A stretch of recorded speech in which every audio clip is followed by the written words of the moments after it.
참 호불호도 많이 갈리고 작품성에 대해 유독 논란이 많은 더킹인 듯합니다. 어느 정도 스토리에 대해 잘 이해가 안 갈 때는 왜 이렇게 지루한 연결을 해놨는지 이해가 안 갔지만 지금같이 어느 정도 의도를 알고 돌이켜 다시 더킹을 정주행해보니 한 컷 한 컷 정말 신경을 많이 쓴 것 같다는 생각이 드네요. 물론 지난 영상에서도 설명했듯이 아직 중요한 결말이 나오지 않았기에 작품성에 대해서는 말을 아끼도록 하겠습니다. 지난 11회와 12회로 돌아가 이야기를 이어보도록 하죠. 사실 지난 스토리를 살펴보면 작품성을 떠나서 심심한 부분이 많았기에 웃어야 할지 울어야 할지 명장면이 많이 나오지 못한 게 사실입니다. 제가 생각하기에는 시청자들이 원하는 베스트 첫 장면이 11회에 나왔다고 생각이 드는데 여러분들은 어떠실지 모르겠네요. 사실상 드라마 전개 속의 첫 전투신이었죠. 이 드라마를 보시는 시청자들의 입장에서는 조금 멋진 액션 장면을 사실 다들 기대하지 않으실까요? 그런 장면이 늦지막이 11회에 나오며 어떻게 보면 더킹의 기대심을 끌어올린 해가 되었죠. 그런데 12회 같은 장면을 서술하며 베스트였고 시청자들이 가장 기대했던 장면이 많은 시청자들의 질타를 받는 장면이 돼버렸죠. 생각해보면 그럴만도 한 것이 느린 스토리에 갈 길도 먼데 같은 장면을 너무 많이 쓰는 거 아닌가 하는 생각도 들긴 했습니다. 물론 이 생각은 13회를 시청하기 전까지의 생각입니다. 최근 베스트 장면에 목이 말라 다시 영상을 보다 보니 11-12회의 장면들이 소름 돋는 연출이었다는 것을 깨달아 버렸죠. 11회의 정태을은 이림에게 잡혀 강제로 대한제국으로 끌려오게 되는데 요유소년의 도움으로 탈출에는 성공했지만 또다시 위기에 빠지고 맙니다. 11회 내용만 본다면 같은 시간 이고는 이림의 어수서점을 공격하고 있었죠. 사실 대한제국과 대한민국 간의 연락 방법은 없기에 상황을 전혀 알 수 없는 상황인데 이림 부하의 어깨 상처가 없는 것을 보고 정태을의 위기 순간을 느낀 것에 의아함이 생길 수밖에는 없는 상황입니다. 그렇게 정태을의 위기 순간에 이곤의 갑작스러운 등장은 멋있는 장면이지만 너무 황당한 전개가 아닐까 생각이 들며 개인적으로는 당황스러운 장면이었죠. 그리고는 정태을 구출에 성공하게 됩니다. 다소 11회 내용만 본다면 황당한 전개일 수 있죠. 그런데 이 점을 12회에 약 15분가량 투자하며 보여준 장면을 다시 보여줘가며 다시 전개하였고 이 점은 시청자들의 많은 원성을 듣는 장면이 되었는데 저 또한 너무 느린 전개 속에 팩트만 집어주면 되지 굳이 저걸 풀어서 다 보여줘야 하나 하는 생각이 들긴 했습니다. 그렇게 14회까지 시청하고 보니 11회와 12회의 그런 전개와 연출을 보여준 것은 이해가 되더군요. 따지고 보면 애초에 이 드라마는 정상적인 전개는 아니죠. 타임리프의 소재 즉 과거와 미래를 갈 수 있다는 바탕을 깔아놓은 순간부터 1회부터 14회까지 모든 장면은 첫 타임리프 장면이 아닐 수 있다 생각하고 시청을 해야 되는 것이었습니다.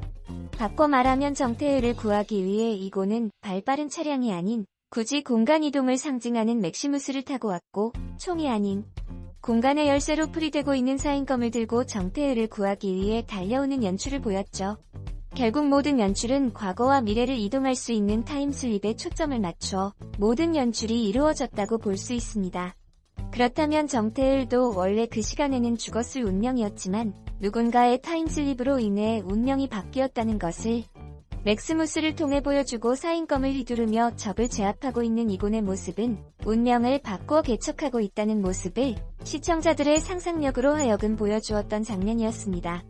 비슷한 연출을 무수하게 찾아볼 수 있지만 그 중에 가장 대표적인 연출이 이림의 우산이죠.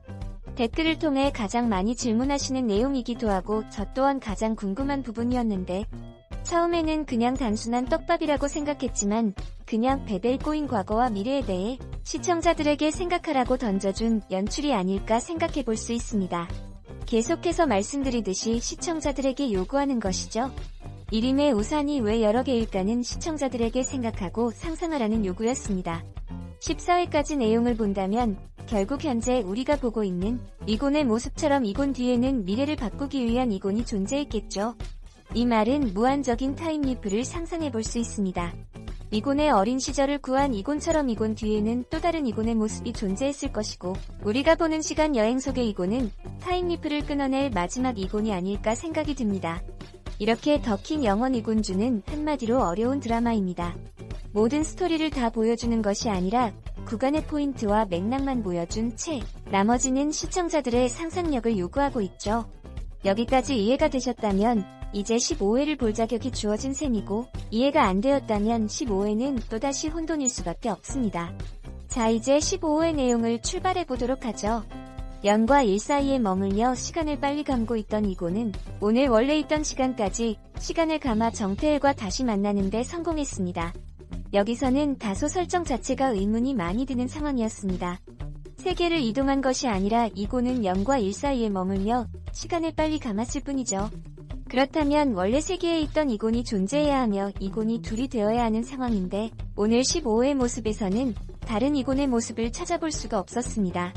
이것은 16회에 풀리지 않는다면 타임리프라는 소재의 엄청난 변수 속에서 스토리상의 오류가 될 수 있겠네요. 강신재가 이림의 첫 균열이었다는 점이 강조되며 이림의 협박을 받는 장면이 나왔습니다. 이림은 진짜 어머니의 목숨을 담보로 강신재에게 이곤의 만파식적 또는 목숨을 요구하게 되지만, 강신재는 이곤의 길을 선택하게 되었습니다. 첫 번째 균열이라는 것은 마지막 균열의 끝맺음도 강신재라는 것을 암시하는 말이었습니다. 그렇게 강신재는 이곤과 1994년 영모의 밤으로 갈 계획을 세우지만 이내 정태을에게 들켜버리게 되고 정태을을 마지막까지 도울 것으로 보입니다. 다만 여기서 강신재는 정태을을 혼자 과거로 보내지 않을 듯 싶습니다. 이것은 이곤과 정태을의 로맨스 속에 길잡이를 설정해 놓듯 강신재의 길잡이도 정태을임을 뜻하기도 합니다. 송정혜의 죽음은 이림이 계획해놓은 마지막을 망치는 순간이 되었습니다. 하지만 그보다 더욱 이림의 판단을 흐리게 했던 것은 강신재라고 생각했던 균열의 시작이 강신재가 아닌 송정혜를 시작으로 모든 것이 혈이 된다는 것을 깨닫고 이곤을 향해 갔지만, 이곤은 한 수를 더 내다보고 있었고 결국 이림은 이곤에 의해 잡히게 됩니다. 이림이 이곤에게 잡혔다는 것은 적이 사라진다는 것을 의미하지만 이곤은 평행세계 간의 모든 혼란과 바뀌어버린 것을 모두 제자리에 돌려놓기를 원했고, 자신의 등의 상처가 그것의 운명임을 깨닫게 되었죠. 이것은 자신이 죽어야만 해결될 운명을 뜻하지만 이곤이 선택할 수 있는 마지막 선택임을 알 수가 있었습니다.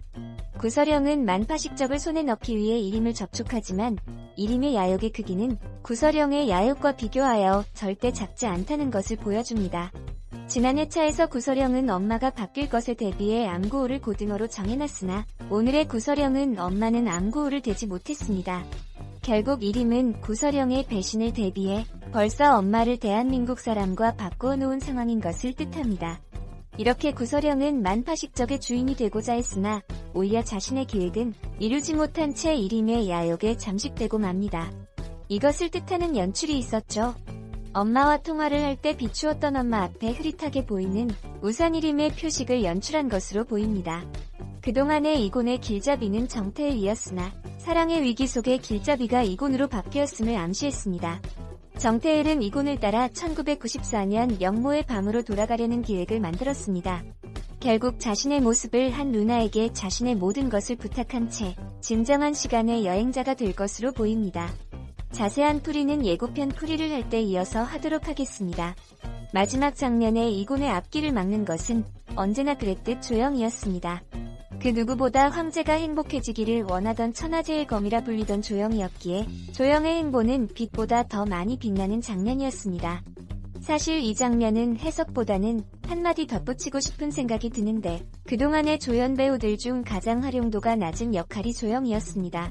분명 활용도가 높은 역할이기도 하고 그럴만한 연기력을 소유한 배우이기도 했죠. 제 리뷰에서 자주 아쉬움을 표해왔는데 이렇게 마지막이라도 활용도를 높여줘서 개인적으로는 아주 반가움이 큽니다. 조영의 개인 소개에서 볼 수 있듯이 황제가 외롭지 않기를 바라던 순간이라고 이상한 끝맺음의 소개의 이유를 볼 수 있는 장면이었습니다. 이제부터는 예고편에 대해 살짝 추리해보도록 하죠. 예고편에 보이는 온전한 만파식적을 들고 있는 조영의 모습을 볼 수가 있습니다. 이것은 목적을 달성했다는 이야기가 되지만 다르게 해석해보면 어린 이곤이 죽으며 이곤의 소멸을 예상하기도 하는 장면입니다. 작가님의 평소 스타일로 보아 단순한 소멸은 아닐 것으로 추측되지만 다르게 생각해보면 이 온전한 만파식적의 모습은 정태을이 시간여행을 할 것이라는 암시가 아닐까 하는 예상도 해볼 수 있을 것 같습니다. 그렇게 다른 시간 속의 정태을과 이곤의 다른 이름, 이지훈의 모습이 비추어지며 로맨스를 이어가지 않을까 예측해보겠습니다. 드디어 더킹 영원의 군주 마지막 회차까지 왔네요. 개인적으로는 숨막히게 재미있게 봤지만 복잡한 소재로 온전하게 더킹 영원의 군주가 사랑받지 못한 것은 참 아쉬운 것 같습니다. 일주일 마지막 회를 기다리며 또 숨막히는 일주일이 될 것 같네요. 가시는 길에 구독과 좋아요 한 번씩 부탁드리며 저는 다음 리뷰로 찾아뵙겠습니다. 어쨌거나 저쨌거나 시청해주셔서 감사합니다.